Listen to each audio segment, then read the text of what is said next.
Good morning and welcome to week 8 of our health education NCMA 112. For the learning outcomes of week 8 topics, at the end of this discussion, the students are expected to discuss the steps in implementation of health education plan, present health education plan using Google Meet. So we are done with the presentation of teaching plan last week. So this is more on the discussion na lang of our topics. In your objective domain, listen attentively to the discussion and opinions in the class. Initiate asking questions that challenge class thinking. Express freely a personal opinion with respect to others' opinion. Accept comments and reactions of classmates openly. For the psychomotor, participate actively during class discussion. Express opinion and thoughts in front of the class and follow class rule and apply etiquettes. These are the topics for our week 8. So this is more on implementation. We are done with our assessment and planning. Your assessment is in your week 6. Your planning is in your week 7. The goals and objectives. And in our week 8, this is implementation. So these are the topics, key points to remember when implementing health education. Implementing health education programs, interpersonal skills, steps in the implementation, what will be taught, when teaching will occur and when teaching will take place, who will teach and learn, and how teaching will occur. So maikli lang po ang ating week 8 topics. Kaya nag-send na lang po ako sa inyo ng recording. At medyo ano rin po yung boses ko ngayon. Paos. Nahirapan akong magsalita ng mahaba. Okay, so this is your week 8 topics.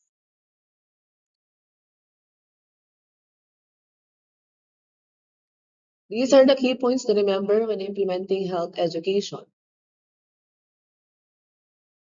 First is first step is assess learner needs and the readiness. So this step again it follows your education process first step, which is the assessment. So identify the learner's current knowledge, skills, attitude, and readiness to learn. So if you remember, this is our assessment, week 6 topic. You have to assess the patient's readiness and the learner needs. Okay, so and also the learner style. Consider cultural, developmental, and personal factors. Again, the nurse must constantly assess the patient's response during this phase. The nurse needs to speak in terms the patient understand, be specific on what is to be covered, and keep the message short and concise. For example, before teaching IV insertion, the instructor asks students about their previous experience and confidence level with the procedure. So nagkaroon po muna ng assessment prior to the giving instruction. Kasi if you are assessing again, kapag na-assess mo yung patient mo, mas um, mapipili mo kung ano yung mga learning style na gagamitin mo and ano yung mga materials na applicable dun sa patient mo. Also, in your assessment, makikita mo dito kung yung patient mo is may high cognitive level and low cognitive level. Next step, set clear learning objectives. This is part of your planning. So after the assessment, you go with the planning. Define behavioral objectives that are specific, measurable, and achievable. Objectives guide both teaching strategies and evaluation. For example, by the end of this discussion, the students will be able to discuss the different steps in the implementation. Select appropriate teaching methods, the next step to be followed. So we are now in our implementation. In your implementation, you have to choose methods that match the learner needs, abilities, and resources. Okay? These are the common methods that we use: lecture, demonstration, discussion, simulation, and role playing. Okay? Pinaka-common po dito is yung lecture or discussion. Demonstration naman, this is usually used kapag may gusto kang ituro na procedure or steps. Okay? Use relevant and effective teaching materials such as their visual aids, handouts, Videos and models can enhance understanding. In your assessment, doon yung malalaman kung ano yung learning style, ano yung effective teaching materials that you will use in your patient. So materials should be accurate, culturally appropriate, and easy to comprehend. Okay, for example, nag-print out kayo ng mga flyers or infographics in bullet form para mas madaling maintindihan ng patient. Example, you are using video naman in catheter insertion, hands out with step-by-step instruction and a dummy to practice. Next, engage learners actively. So while you are doing your health teaching, encourage questions, participations, and practice. It promotes critical thinking and problem solving. Again, in our week 5 topic, nakita natin doon yung principles of teaching and learning. Active participation is relevant for learning to take place. Okay? For example, student practice taking vital signs on each other. Ask questions and explain their steps to classmates. Engage the learners actively. Yun po ang isa sa ating key. Next, provide a supportive learning environment. Create an atmosphere that is respectful, safe, and free of distractions. Build rapport to enhance motivation and confidence. So in this step, make sure that your patient's confidentiality and privacy is protected. Okay? Make sure na wala pong ibang nakakarinig, especially pag-uusapan niyo is yung kanyang condition. Okay, so you have to provide a learning environment that is conducive for learning. It should be quiet, safe, and free of distraction. Consider timing and pacing. Deliver information at a pace suited to the learner's ability to absorb it. So, paano malalaman yan? In your assessment. In your assessment, you have to again identify your patient if he has low cognitive domain or high cognitive domain. So, by doing that, malalaman mo kung kailangan mo mabilis or mabagalan yung learning strategy mo. So avoid overwhelming learners with too much content at once kasi hindi rin niya maiintindihan yan later on. Okay? Kapag ka nagkaroon ng overloading of information, wala rin mariretain sa kanyang dun sa mga tinuro mo. Okay? For example, kung gusto mo siyang turuan, teaching blood pressure measurement over 2 45-minute session instead of one long, overwhelming session. Evaluate the learning outcomes. Assess if learning objectives were achieved through observation. So just by observing, malalaman mo na kung your learning objectives were achieved. Demonstration, discussion, or test. Use feedback to reinforce learning or adjust future teaching. Okay, for example, observing students performing maternal and newborn care, provide feedback and ask reflective questions to ensure understanding. Okay, para tayo nagpapa-recitation sa mga patient natin.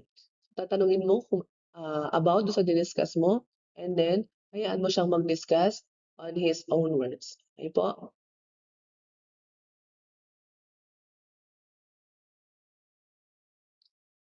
Next, document the teaching learning process. So record what was taught.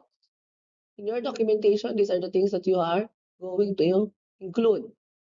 What was taught, the methods that you use, if you use your lecture, discussion, role-playing, demonstration, and also the learner response. Did he understand something or hindi? And also the outcomes. Na-achieve ba natin yung ating set objectives, set learning objectives? So documentation ensures continuity of care and accountability. So your documentation is a legal document. Ayan po yung ginagawa nyo lagi, yung NCP. So part of your NCP, in your independent nursing intervention, dapat kasama po lagi yung provision of health education in your patient. Okay, next, adopt and improve. So reflect on the effectiveness of teaching. So after the evaluation, nagkakaroon tayo ng improvement. Okay? Check for areas of improvement kung naging effective ba yung ginawa mong health teaching. Modify strategies as needed based on learner feedback and evaluation. For example, okay, after noticing some students struggled with eyebrow insertion, the instructor adds a supplementary demonstration session and provides extra practice time. Okay, so you have to improve or adapt. Modify mo yung strategies mo, especially if yung napili mong strategies ay hindi um, effective. Okay? So, pwede kang mag-adagdag kung hindi sapat yung discussion lang or pure lecture. Pwede kang magdagdag ng demonstration or pwede kang magdagdag ng mga videos to enhance effective teaching. Okay, next topic, implementing health education program. So this topic is more on community-based. This is implementation of health education program based on the community settings. Okay, again, in the community, we also follow the steps in education process. So we begin with a assessment. So when you visit your community in your CHN subject, your 211 subject, so your first thing you need to do is to assess community target or group needs. Identify health problems, risk factor, and learning needs. Use survey interviews and observations or health statistics. Example, okay, nagkakandak, nursing students, you will conduct a survey in the barangay to identify common health issues such as poor hand hygiene or hypertension. Okay, so dito, gagamit kayo ng survey tools. Okay, magbabahay-bahay kayo sa inyong community. For example, sa Barangay Santa Cruz, kasi yan po ang partner ng Fatima sa inyong duty ng community. So each student, dapat at least maka 10 households po kayo using the survey. And then, after po nun, itatali nyo lahat ng details na nakuha nyo in each household. And then, saka kayo gagawa ng inyong nursing diagnosis, community nursing diagnosis. Okay? So, pagsasama-samahin nyo lahat ng information na nakuha nyo and then pipili kayo kung ano may pinakamataas na priority. Kung sino may pinakamataas na priority, nursing diagnosis. So, magagawa rin po kayo ng NCP. Ang patient nyo naman dito is community. Okay? Okay, after the assessment, again, next step is planning. In the community setting, you have to also set goals and clear objectives. To use your SMART approach or the ABCD methods, define specific, measurable, achievable, relevant, and time-bound. So napaka-importante po dito yung word na achievable, especially achievable kasi community setting po ito. Okay? So make sure that your objectives are achievable. Objectives guide the planning, implementation, and evaluation of the program. For example, after nyo mag-survey do sa isang community, na-assess nyo na marami dun sa mga bata ang hindi marunong ng proper hygiene. Okay? So, ang pwede nyong gawing set goals and objective by the end of this program, at least 80% of the participant will be able to demonstrate proper hand washing technique to reduce or to improve their hand hygiene or their hygiene. So that is your planning. Next, plan the program. So this is your implementation. Choose teaching strategies and activities suitable for the audience. Select appropriate materials, venues, and resources. Consider cultural, social, and literacy factors. So talagang magkakandak po kayo ng program in the community. After nyo mag-assess, pipili kayo kung sino yung mga participant nyo. Gusto nyo ba lahat ng elderly o yung lahat ng buntis? Or lahat ng mga bata na ongoing ang kanilang vaccination, or yung mga elderly or mga adult na mayroong hypertension problem or diabetic problem. So kayo po ang pipili. And then, select appropriate materials and venues. So pwede pong gawin ito pwede sa covered ward, sa barangay. So talagang magpa-plan po kayo ng program. Meron kayong program flow. Okay? Ano yung mga activities from 9 a.m. to 12 or to 2 p.m. Naka-list down po lahat ng activities na gagawin. Okay? Next is implement the program. Deliver the health education using methods like lecture, demonstrations, workshop, group discussions, or role-playing. Engage participants actively, encourage questions.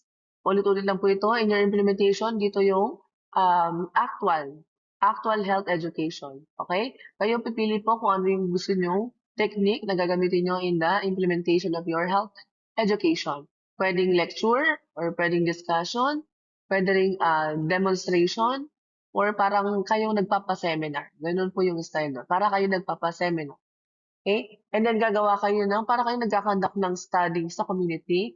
Una, mag-a-assess kayo. You have to identify kung ano yung community problem, ano yung pinaka-common community problem. For example, ang taas-taas lagi ng dengue cases sa area na to. Bakit ganon?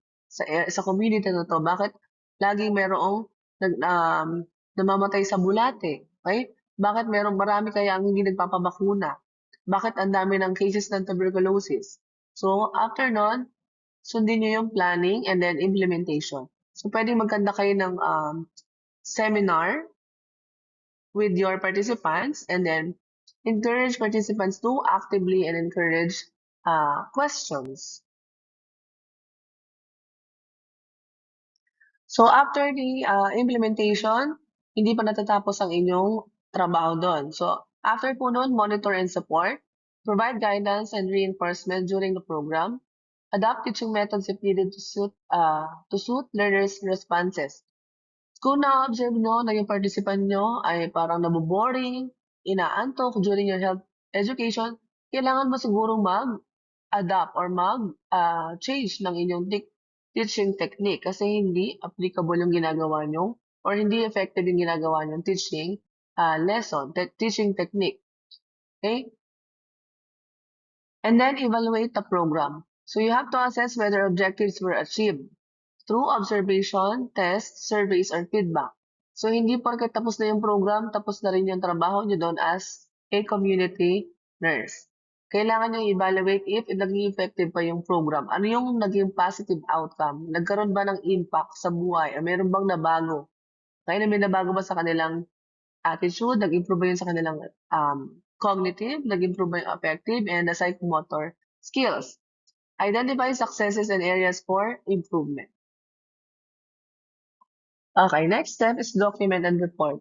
So you have to report activities, participation, outcomes, and lesson learned. Lahat po yan part of your documentation. So documentation helps in continuity, accountability, and planning future programs. Your documentation is the legal document. Yan po yung ipapasa. Pero yung documentation na gagawin nyo in your community duty, yan yung ipapasa nyo sa inyong CHN lecturer. Okay? Kasi yan yung magiging output nyo po in your community duty. Last step is sustain and follow up. Provide reinforcement, reminders, or follow-up session. Encourage behavior change and continued health improvement. If, for example, students provide handouts for home practice, nagbigay kayo ng flyers para meron silang guide pag uwi nila sa bahay, and then follow up after a month and encourage participants to continue healthy habits. So after the program na implement nyo, for example, ngayong araw, hindi po natatapos yung inyong trabaho doon. Dapat yan, ang pinaka-ideal setup is, babalikan nyo sila after a month or after a year or after ilang weeks to provide reinforcement. So check nyo ulit kung ginagawa ba talaga nila yung itinuro nyo dun sa health education nyo or sa teaching plan po ninyo. Okay? Kasi kailangan natin yung ma-encourage sila na continued ang health improvement. Hindi porket tapos na yung program, tapos na rin yung natutunan nila, wala na, nakalimutan na. Okay, our next topic is more on interpersonal skills. So interpersonal skills, bakit siya kailangan? Kasi effective teaching is based on the nurse's ability to establish rapport with the patient. Lagi nyo naririnig yung establish rapport with the patient. Wala ka makukuha active participation kung wala po rapport. Okay? Dapat during the program, meron muna kayong mga pag-games or mga welcoming para maging lively yung inyong program. The nurse who is empathic to the patient shows sensitivity to the patient's needs and preferences. Okay? So, yung atmosphere in which the patient feels free to ask questions promote learning. Pag nakuha niyo yung kanilang participation, active listening, activities can help establish an environment that is conducive to learning activities. Okay, when you say interpersonal skills, ito yung ability mo to communicate and interact effectively with others to build trust, understanding, and collaboration. In nursing, these skills are essential for teaching, counseling, and providing patient-centered care. Napaka-importante po ng interpersonal skills, your ability to interact with other people and to establish rapport with the patient and also the relatives. Dapat ipakita mo na ikaw ay empathic listener, nandun yung sympathy, nandun yung active listening, and nandun yung actual care mo dun sa patient mo. Okay, for you to develop an interpersonal skills with your patient and to establish rapport, meron tayong different technique that you can use para ma-enhance yung ating interpersonal skills. First is active listening. So active listening, ibig sabihin you are fully concentrated to your patient, you understand, you respond accordingly, and you remember what the other person is saying. So nandun yung attention mo sa patient mo. Nakikinig kang mabuti sa kanya, you are maintaining eye-to-eye contact, you show understanding and you respond, pwedeng nagdanad ka lang, pero you avoid interrupting the patient pag siya ay nag-verbalize ng kanyang concern. So show genuine interest in the patient and includes the patient in every step of the teaching process. Next technique is effective communication. So for you to develop an effective communication, dapat gumamit ng clear, concise, and culturally appropriate verbal and non-verbal messages. Napaka-importante po lalo na yung non-verbal messages. Kasama dyan yung tono ng pananalita, yung facial expressions, and your body language. Okay, nakikita ng patient yan lahat. Lalo na kung ikaw ay nakikita sa'yo, nagmamadali ka. Nagmamadali kang matapos yung health teaching kasi may tatapusin ka pang iba. So, wag mo ipakita sa patient na ikaw ay hindi interesado at gusto mo lang mai-convey, yung gusto mo lang ituro pero wala yung sympathy. So, example niyan, the student explain the patient's condition to a classmate using simple, clear language and supportive body language, avoiding medical jargon. Ang goal kasi natin dito is for your patient to clearly understand what you are teaching para mas madali niyang magamit yon kapag siya ay mag-isa na lang. Kasi ang goal nga natin is to teach our patient to become independent. Next is empathy and compassion. Understand and share the feelings of others and show genuine concern for patients or learner needs. Again, showing genuine interest in the patient, maintain eye contact, and include the patient in every step of the teaching and learning process. So, lalo na kapag sensitive yung mga topic na pinag-uusapan mo, dapat avoid or use a non-judgmental approach, okay? And communicate at the patient levels of understanding. For example, when practicing patient care, a student notice a simulated patient looks anxious. Nakikita mo anxious. Pwede mo sabihin sa kanya na, I understand this might be uncomfortable, but I'll help you feel safe. So you show compassion and compassion, genuine compassion, genuine care to your patient. Next is respect and courtesy. So importante din po ito to promote interpersonal skills. Treat others with dignity regardless of background, beliefs, or status. So kahit na ano pa ang itsura ng kausap mo, kahit anong status niyan, mahirap man o mayaman, may sakit man siya na nakakaawa o hindi, again, treat your patient with respect and courtesy. Kung siya man ang pinakamasamang tao na sa mundo, criminal man yan, mamamatay tao or what. You have to give what he deserves. Okay, kung ano yung care na he deserves. For example, a student address classmates and instructor politely, respects different opinion during group discussions, and treats all patients with dignity during simulation. So, address your patient accordingly. Huwag mo silang tawagin ng ate, kuya, nanay, lola, lolo. Okay? So, ang pinaka-formal or professional way to address your patient is to address them as ma'am or sir. Kahit na anong itsura niya, address them as ma'am or sir. Next, feedback and clarification. Provide constructive feedback and ask questions to ensure understanding. Okay, for example, after you demonstrate a skill to your patient, you ask your patient to show you the step again and respond to instructor suggestion with willingness to improve. The last is conflict resolution. Address misunderstandings or disagreements calmly and professionally. So, hindi maiiwasan, lalo na kung may mga patients sasabihin yan, pag nag-health teaching ka sa kanila or may sinasabi ka sa kanila, sasabihin niya, ay, hindi ganyan yung sabi ng ano ko, nung nurse ko na anak na nasa abroad. O kaya, may anak akong doktor, hindi, ganito yung turo nila sa akin.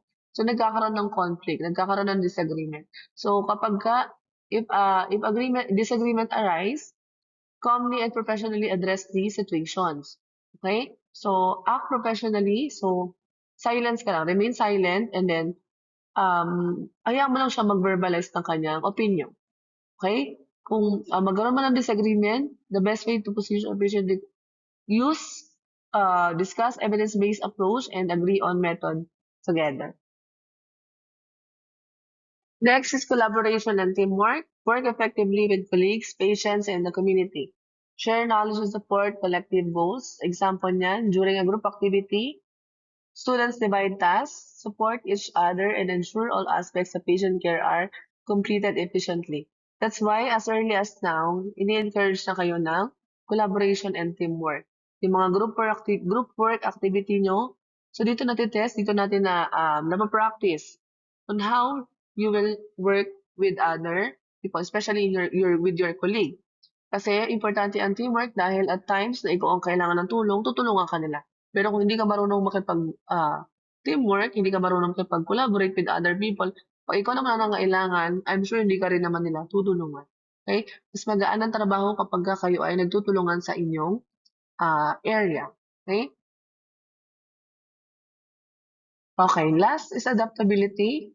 Your ability to adjust communication style and approach based on the situation and individual differences. So dahil nga na-assess mo na hindi pala applicable ang ginagawa mong teaching style with your patient, ang ginawa mo, nag-adjust ka. Kasi ang goal mo nga dito is kailangan matuto talaga yung patient mo. So yun ang nasa isip mo. Kaya gagawin mo yung lahat ng possible way to teach your patient.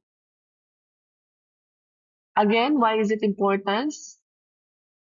The interpersonal skills in nursing or health education kasi it builds trust, rapport, and with patients and learner.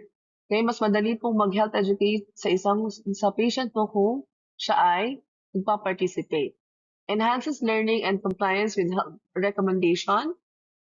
Sabi nga natin with our week 1, a well-educated, a well-informed clients are more likely to comply with the teaching plan.